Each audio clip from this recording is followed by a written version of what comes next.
A new event, a first-time experience, is about to confront the students of Lincoln School.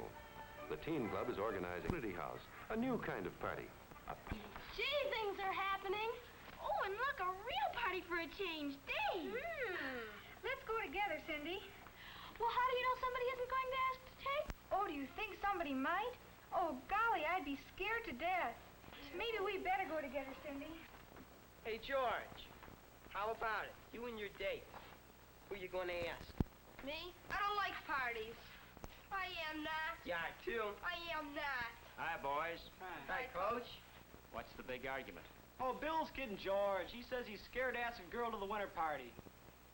You scared to make a date, George? I never asked a girl to anything.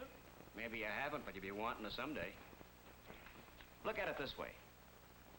Remember the first time you ever dived? Remember how you just knew you couldn't make that first plunge? But you did. After that, it was easy, wasn't it? Yeah. That's all right as far as diving goes. But gosh, dating's different. Sure, but you'll want to date someday, George. It's easier here where you know everyone so well. Later on it may be harder. Like taking your first plunge from the high dive. Diving into the social swim is a lot easier than it seems. It's just a matter of following a few very simple rules of etiquette, a matter, too, of having a little courage. After a morning of thinking it over, George decides to take the plunge. Oh, sorry.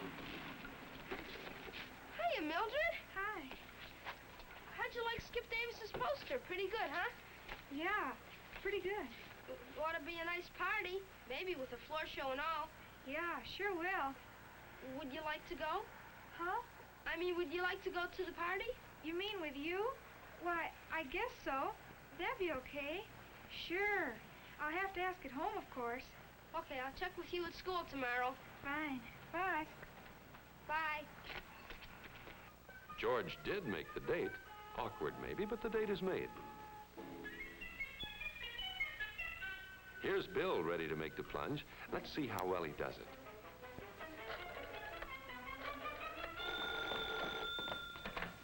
Hello? Hi, Helen. What are you doing Friday night? Yes? Yes? Who is this? Why, it's Bill. Bill Jenkins.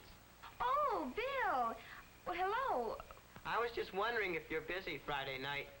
Friday night? Why,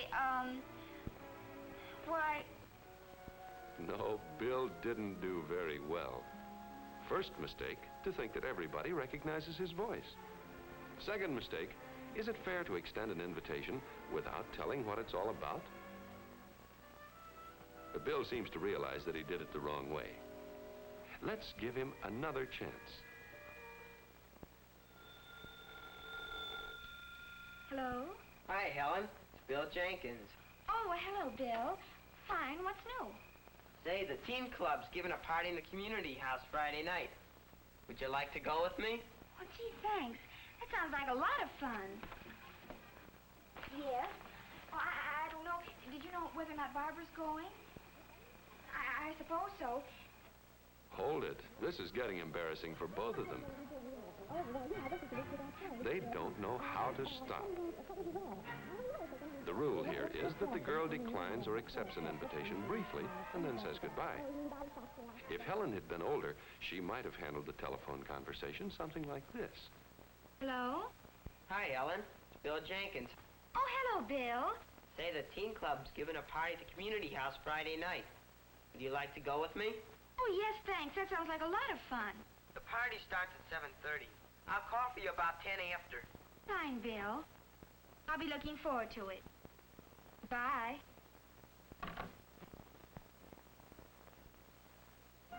Well, here it is, the dance night. Bill is well groomed. That's the first step. His next problem is what to say when he gets to Helen's door. Bill wonders who's going to open the door. How do you do? I'm Bill Jenkins. I've come to call for Helen. Oh, yes. How do you do? Nice We've start. been expecting you. Now let's do it again, and suppose that Helen had opened the door. Hi, Helen. Gee, you look nice.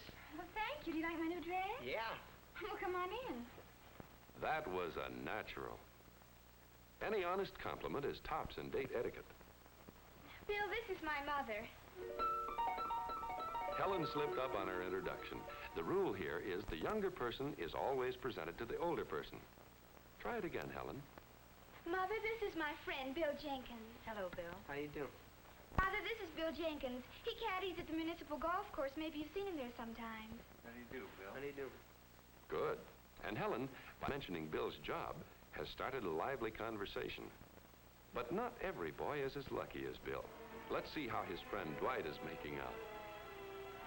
Dwight here is obviously on the spot. No one is being helpful. What do you talk about in a situation like this, he wonders? The weather? Pictures on the wall? What? The only thing on his mind right now is the party he's going to. Why not say something about the party? The party's going to be fine tonight. There's going to be a floor show. A couple of 8th grade kids are going to give some invitations. There's a good piano player, too. Dwight found a good topic for conversation. You may wonder what to talk about all evening on a date. But the secret of easy conversation is getting off to a good start. And here, the girl can often take the lead. My, did Mother and I have a time at the hairdresser's today? Oh, it was so funny. Do you think this is a good start? Hardly. What does Dwight know about hairdressing problems? Now, here's a good way of selecting subjects for conversation. George is thinking about them beforehand.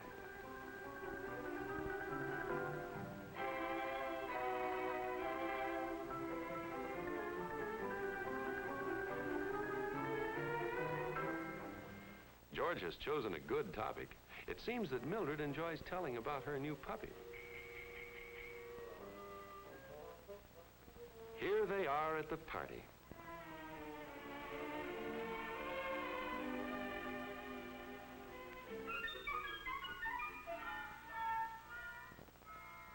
Bill is right on hand to wait for Helen.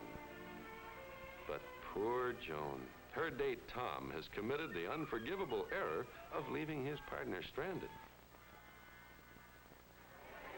One of the secrets of having a good time at a party lies in trying to see that others have a good time. And while it's certainly reasonable and fun to relax for a while and just stand around, nevertheless, all boy huddles and all girl huddles carried on too long can get to be a bore. Crossing that wide dance floor and asking a girl to dance can seem frightening, but then so did that first dive.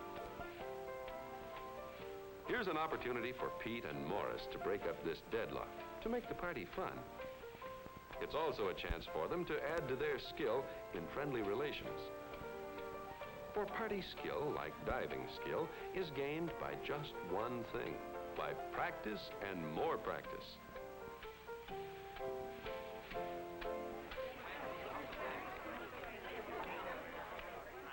An efficient committee helps to make a party a success by thinking of those who are interested in other things than dancing.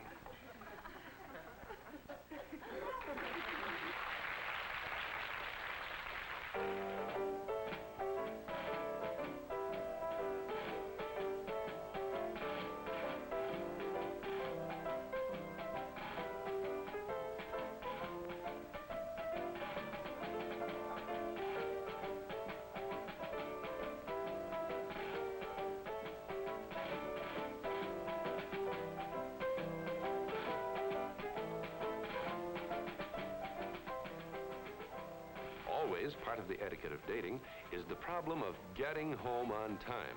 This is the responsibility of both boys and girls alike. Oh, gosh, I better be thinking about my deadline, George. You know parents. I have to be home by 10:15 or else. Yes, we'd have to leave right now if we want to make your house walking. But I made a deal with Bill's dad for a ride. We've got at least another 15 minutes. Oh, fine.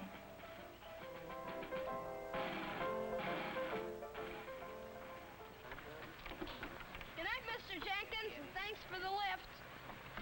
Bye. Night. Good night, George. Good night, Mildred. Bye. George sees Mildred right to her door. Mildred remembers to express her appreciation. Gosh, thanks a lot, George. I had a wonderful time. Okay, I enjoyed it very much, too. See you in school. Okay, good night. Night. And George remembers to wait until she's safely inside. And so, George's first plunge into the social swim comes to a successful end. It wasn't too difficult. All it required was a little courage and following a few simple rules of etiquette. Rules which are based on just one thing: consideration for the feelings of others. Politeness comes naturally when we are considerate. Lack of consideration can spoil our partner's good time. Planning things in advance can be a wise move, too, whether it has to do with what to talk about or when to go home. By following these simple rules, all dating can be fun.